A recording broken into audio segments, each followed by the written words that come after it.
पाकिस्तान को हमेशा अपनी पॉलिटिकल इंस्टेबिलिटी और महल कू की वजह से बहुत सी मुश्किलात और ट्रेजेडीज़ का सामना करना पड़ा है। अस्सलाम वालेकुम, मेरा नाम है दिशान और आज की वीडियो में मैं आपको बताऊंगा पाकिस्तान की तारीख में होने वाली 5 सबसे बड़ी ट्रेजेडीज़।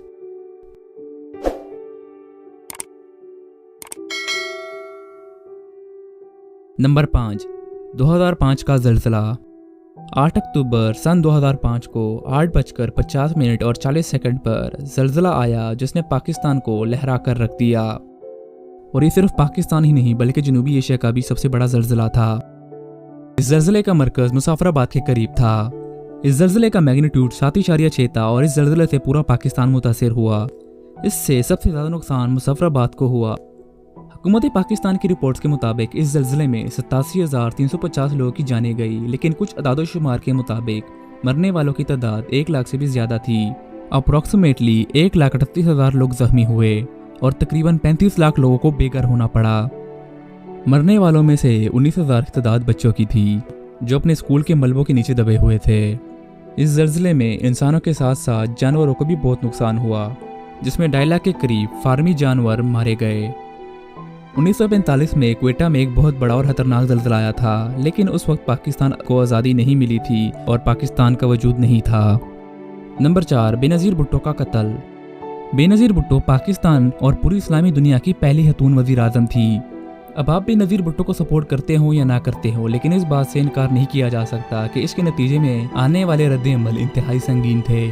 इस वाक़ये में बेनज़ीर भुट्टो के साथ 23 और लोगों की एक बम ब्लास्ट में जान गई। बेनज़ीर भुट्टो के कत्ल के बाद ये उनके सपोर्टर्स के लिए काबिल बर्दाश्त नहीं था। उन्होंने अस्पतालों के शीशे तोड़ दिए और मुशर्रफ जो उस वक्त पाकिस्तान के प्रेसिडेंट थे उनके खिलाफ नारेबाजी की। मुल्क में हर जगह मुजाहरे हुए और लोगों ने पुलिस पर हमले किए और इलेक्शन कैंप के पोस्टर्स जलाए गए। कराची में लोगों की फायरिंग की वजह से 2 पुलिस एहलकारों की जान गई। इन मुजाहरों में तकरीबन 47 लोग जान से हाथ धो बैठे। मुजाहिरीन ने 176 बैंक और 34 पेट्रोल स्टेशन को नुकसान पहुंचाया। हजारों प्राइवेट बसों को जलाया गया। 28 रेलवे स्टेशन और 60 ट्रेनों को आग लगाई, जिससे तकरीबन $3 बिलियन का नुकसान हुआ। 5 दिन के मुजाहरों से मुल्क की GDP को 8% नुकसान हुआ। नंबर 3, सानहा पेशावर। 16 दिसंबर 2014 का ये दिन कोई भी अपने ज़हन से निकाल नहीं सकता। इस दिन पेशावर के आर्मी पब्लिक स्कूल में 6 दहशतगर्द दाखिल हुए और वहां एक इंतहाई दरिंदाना नीयत के साथ बच्चों पर फायरिंग शुरू कर दी। दहशतगर्दों की फायरिंग की वजह से 132 तलबा जिनकी उम्र महज 8 से 18 साल थी शहीद हो गए। कुल शहादतों की तादाद 149 थी, जिनमें टीचर्स और बाकी स्कूल स्टाफ भी शामिल था। वालिदैन ने अपने बच्चों को स्कूल भेजा, लेकिन उनको अपने बच्चों का वापस आना देखने को नसीब ना हुआ। ये सानहा पाकिस्तान की तारीख का सबसे अफसरदा वाक़या है। इस वाक़ये को कोई भी अपने ज़हन से निकाल नहीं सकता और इस वाक़ये के बाद ही पाकिस्तान ने दहशतगर्दों के खिलाफ सख्त तरीन इक़दाम किए। नंबर 2, 1986 से लेके सन 2010 तक होने वाले दहशतगर्दी के वाक़यात। 1986 से सन 2010 तक पाकिस्तान में दहशतगर्दी के वाक़यात में बहुत ज़्यादा उतार चढ़ाव आया। इस अरसे के दौरान पाकिस्तान में बहुत ज़्यादा दहशतगर्द हमले हुए और बहुत से लोगों ने अपनी जानें खोईं। इन दहशतगर्दी के वाक़यात में 1998 में होने वाले ज़िया प्लेन क्रैश, होटल्स पर होने वाले दहशतगर्द हमले, जिसकी सबसे बड़ी मिसाल मैरियट होटल टेररिस्ट अटैक है, 2009 का आशूरा अटैक, क्वेटा में होने वाले दहशतगर्दी के वाक़यात और इस दौरान होने वाले दूसरे टेररिस्ट अटैक्स पाकिस्तान के तारीख के सियाह तरीन पहलू हैं। इन टेररिस्ट अटैक्स की वजह से पाकिस्तान की मईशत को बहुत ज़्यादा नुकसान पहुंचा है और बहुत सी कीमती जानों का ज़या हुआ है। सन 2010 के बाद दहशतगर्दी के वाक़यात में आहिस्ता आहिस्ता कमी आई है और आज सन 2020 में दहशतगर्दी के वाक़यात एक बहुत ज़्यादा हद तक कम हो चुके हैं। अब आखिरी पहलू पर जाने से पहले अगर आपको ये वीडियो पसंद आ रहा है तो इस वीडियो को लाइक कर दे और मज़ीद ऐसी वीडियो के लिए मेरे चैनल को सब्सक्राइब करना मत भूलिएगा और बेल के आइकन को भी दबा लें। नंबर 1, मशरकी पाकिस्तान की अलहदगी। 1971 में पाकिस्तान को सबसे बड़ा धचका लगा जब हमें मशरकी पाकिस्तान से हाथ धोने पड़े थे।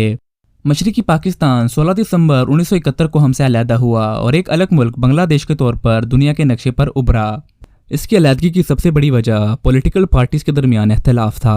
कायद-ए-आज़म और लियाकत अली खान के बाद पाकिस्तान में अच्छे लीडर्स का फुकदान था। कौमी लीडर्स मशरकी पाकिस्तान को यह एहसास दिलाने में नाकाम रहे कि हम एक कौम हैं। मशरकी पाकिस्तान और मगरबी पाकिस्तान दोनों के अंदर ज़ुबान और कौमियत का बहुत बड़ा फ़र्क था और जोग्राफियाई तौर पर भी ये दोनों ममालिक एक दूसरे से काफ़ी दूर थे। ये सब मशरकी पाकिस्तान की अलहदगी की बड़ी वजूहात थी। इसके अलावा जुल्फ़िकार अली भुट्टो और शेख मुजीबुर रहमान को अपनी सियासी मफादात की फिक्र थी, जो मशरकी पाकिस्तान की अलहदगी की एक बड़ी वजह बनी। بنگلہ دیش کی آزادی کے لیے جنگ میں پاکستان کو اپنی 93,000 فوجیوں کو سرنڈر کرنا پڑا۔ مشرقی پاکستان کی علیحدگی سے پاکستان کو بہت سارا نقصان اٹھانا پڑا ہے، لیکن اس بات کو بہت سارا عرصہ گزر چکا ہے اور اب ہماری یہ کوشش ہونی چاہیے کہ ہم بنگلہ دیش کے ساتھ بہترین تعلقات استوار کریں۔ اور بس یہی تھا آج کا ہمارا ویڈیو، امید ہے آپ کو پسند آیا ہوگا۔ اگر آپ کو یہ ویڈیو پسند آیا ہے تو اس ویڈیو کو لائک کرنا مت بھولیے گا اور مزید ایسی ویڈیو کے لیے میرے چینل کو سبسکرائب کر دیں۔ اللہ حافظ۔